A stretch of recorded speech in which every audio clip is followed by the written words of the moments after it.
السلام علیکم ورحمۃ اللہ وبرکاتہ۔ الحمدللہ رب العالمین والصلاة والسلام علی نبینا محمد وعلی آلہ وصحبہ اجمعین وبعد۔ طلبہ عزیز،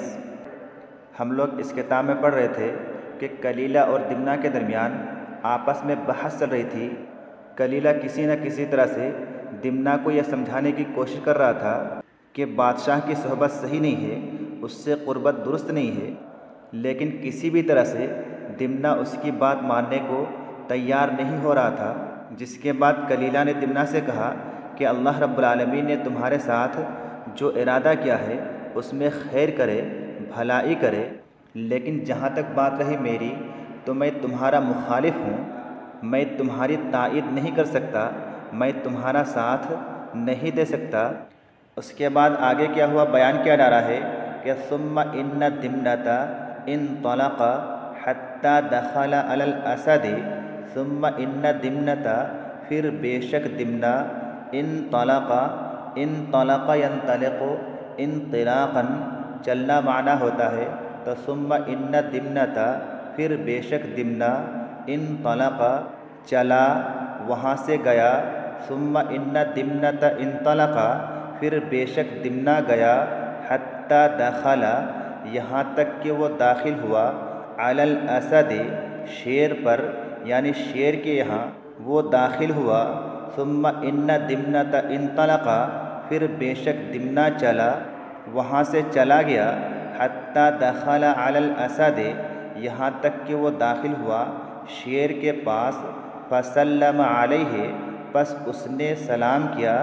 علیہ اس پر، یعنی اس شیر کو، علیہ میں ہے ضمیر کا مرجع،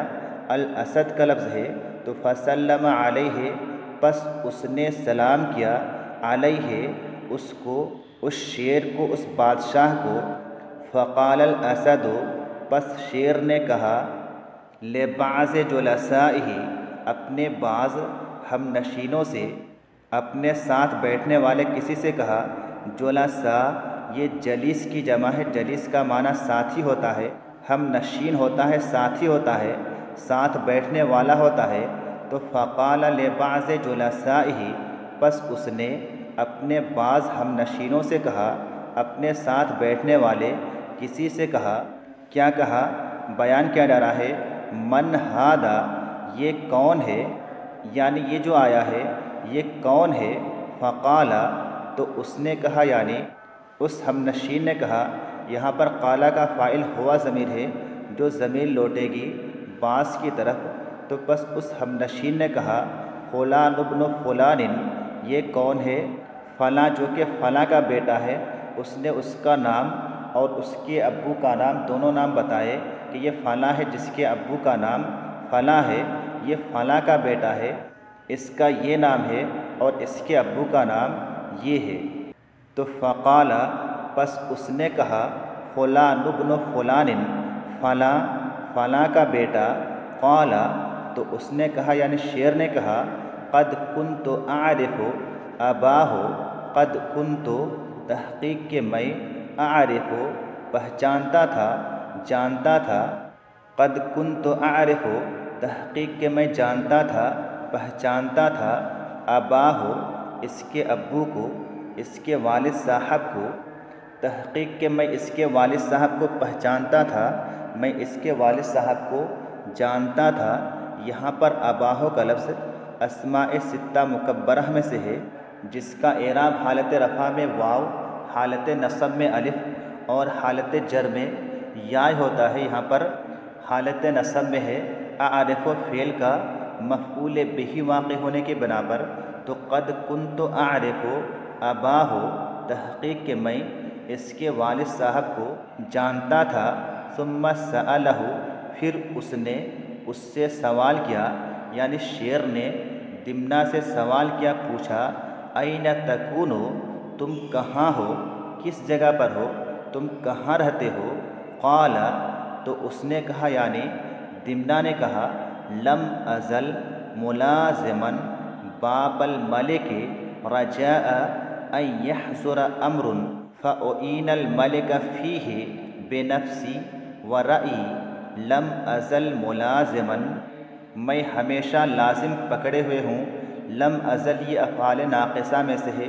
جو کہ کسی کام کو لگاتار ہونے کو بتاتا ہے، تو لم ازل ملازمن، میں ہمیشہ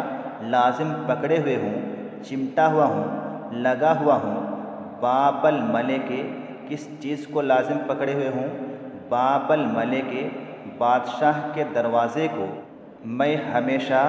بادشاہ کے دروازے کو لازم پکڑے ہوئے ہوں، یعنی میں ہمیشہ بادشاہ کے دروازے پر حاضر رہتا ہوں، موجود رہتا ہوں۔ بادشاہ کے دروازے پر ہی میرا قیام ہے، میں وہیں پر رہتا ہوں۔ کیوں ایسا کرتا ہوں؟ رجاء ان یحضر امر، اس امید کے ساتھ کہ کوئی ایسا معاملہ پیش آ جائے، فأعین الملک، جس میں میں بادشاہ کی مدد کر سکوں، فیہ، اس معاملہ میں، فیہ میں ہے ضمیر کا مرجع، امرن کا لفظ ہے، تو فأعین الملک فیہ، جس معاملہ میں، جس چیز میں بادشاہ کی مدد کر سکوں، بے نفسی،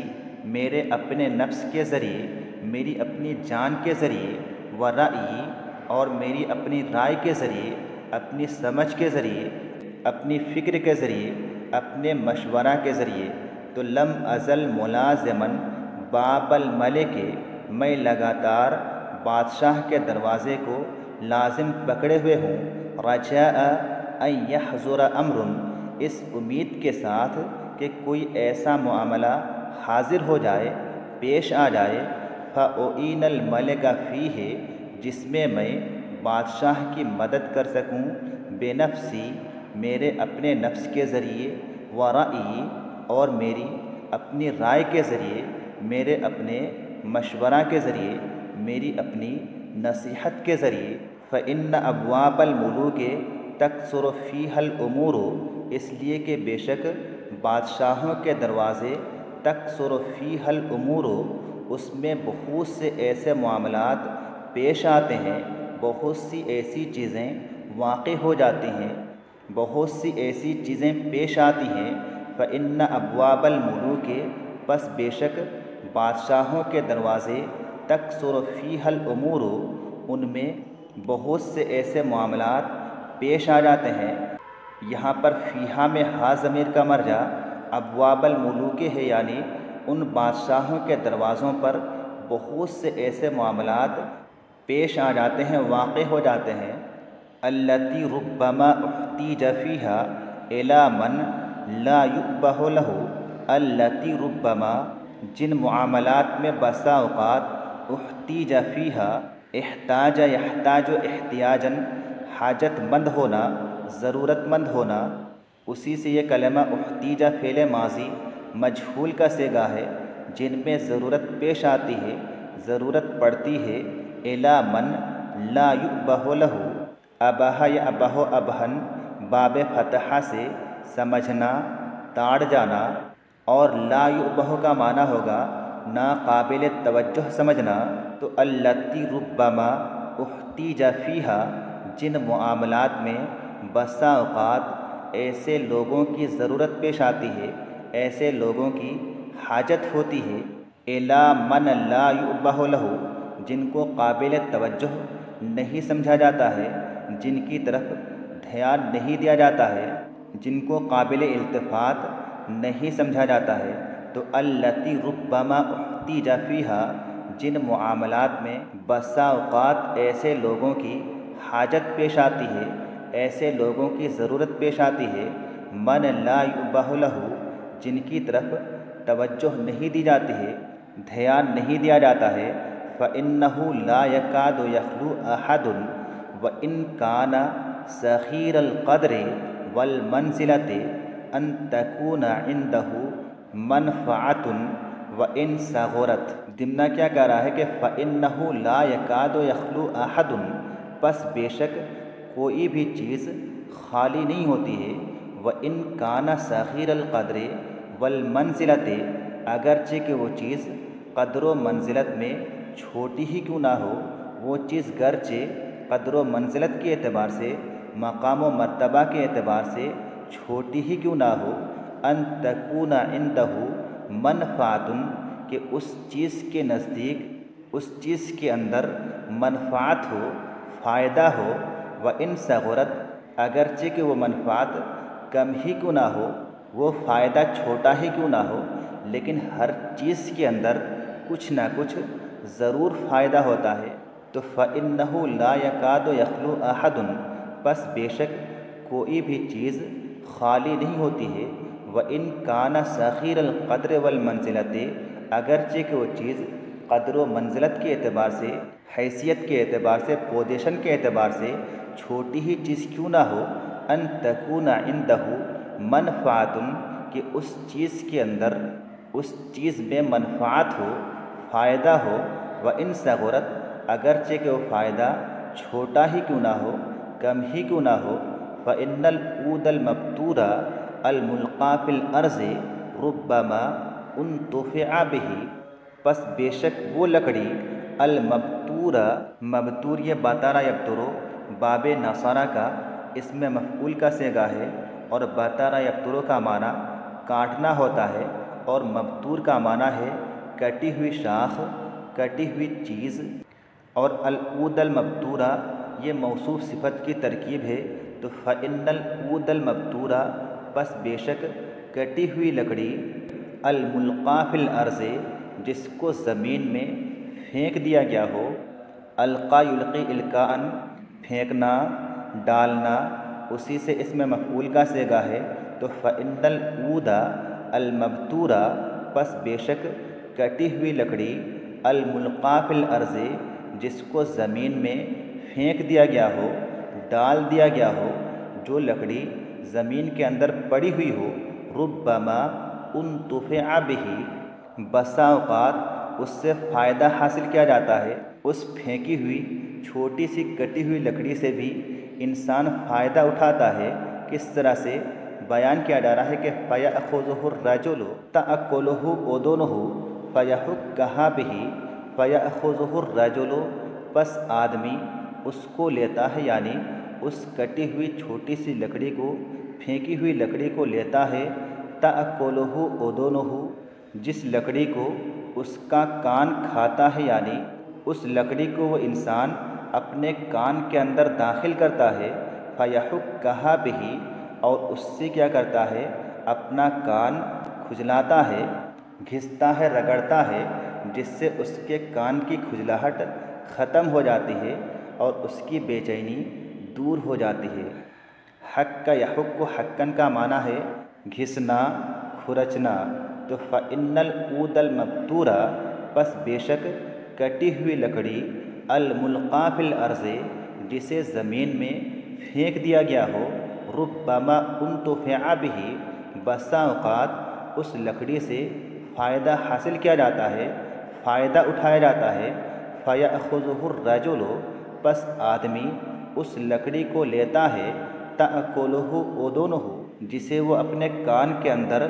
داخل کرتا ہے، فَيَحُكَّهَا بِهِ، اور اس لکڑی کے ذریعے اپنے کان کو گھستا ہے، رگڑتا ہے، کھجلاتا ہے۔ تو فالحیوان العالم بالضر والنفع احری ان ينتفع به، پس وہ حیوان، وہ جانور، العالم بالضر والنفع، جو کہ نقصان اور نفع کو جاننے والا ہو، جانتا ہو کہ کس چیز میں نفع ہے اور کس چیز میں نقصان ہے، نفع و نقصان سے واقفیت رکھتا ہو، احری، تو ایسا جانور، ایسا حیوان، احری، زیادہ لائق ہے، زیادہ مناسب ہے، ان ينتفع به، کہ اس سے فائدہ اٹھایا جائے، نفع حاصل کیا جائے۔ فالحیوان العالم بالضر والنفع، تو ایسا حیوان جو کہ نقصان اور نفع سے متعلق واقفیت رکھتا ہو، نفع اور نقصان کو جانتا ہو، احری، ایسا جانور زیادہ لائق ہے، ان ينتفع به، کہ اس جانور سے فائدہ حاصل کیا جائے، نفع حاصل کیا جائے۔ بہی میں ہی ضمیر کا مرجع الحیوان کا لفظ ہے، تو ایسا حیوان زیادہ لائق ہے کہ اس سے فائدہ حاصل کیا جائے۔ اس کے بعد آگے ہے فَلَمَّا سَمِعَ الْأَسَدُ قَوْلَ دِمْنَةَ أَعْجَبَهُ وَظَنَّ ان عنده نصیحة ورأیا فلما سمع الاسد،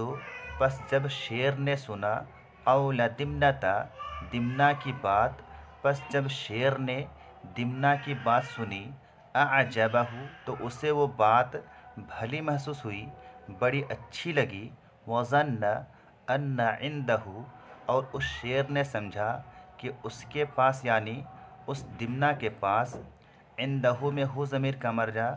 دمنا کا لفظ ہے، تو ان عندہ کہ بے شک اس کے پاس، اس دمنا کے پاس، نصیحتاً